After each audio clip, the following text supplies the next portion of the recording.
जंगल में एक घमंडी खरगोश रहता था जिसका नाम था तेजू।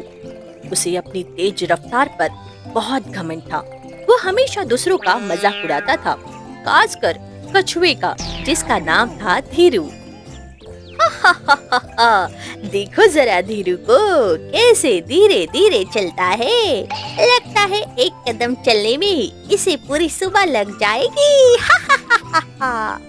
कोई बात नहीं तेजू भाई, धीरे चलना भी अच्छा होता है, कम से कम गिरते तो नहीं।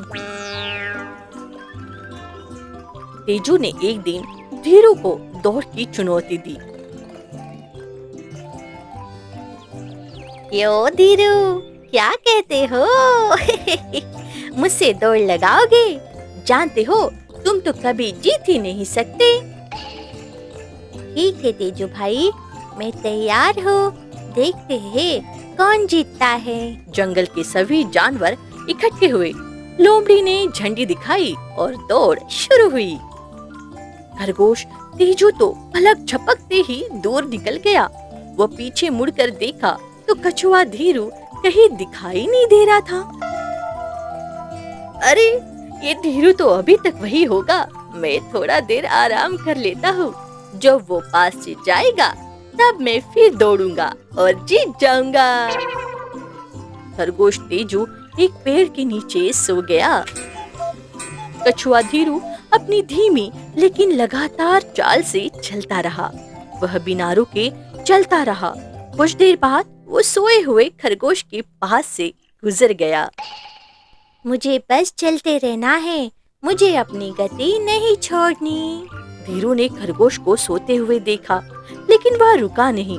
वह धीरे धीरे लक्ष्य की ओर बढ़ता रहा। जब खरगोश तेजू जागा तो उसने देखा कि सूरज ढल रहा था।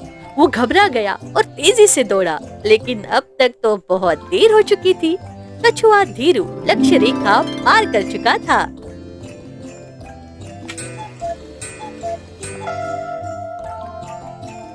ये कैसे हो गया? मैं कैसे हार गया? तेजू भाई, गति ही सब कुछ नहीं होती, लगातार प्रयास, धैर्य भी बहुत जरूरी है। धीरे धीरे ही सही, लेकिन बिना रुके चलने से भी लक्ष्य हासिल किया जा सकता है। उस दिन से खरगोश तेजू ने घमंड करना छोड़ दिया और कछुआ धीरू की बात को हमेशा याद रखा।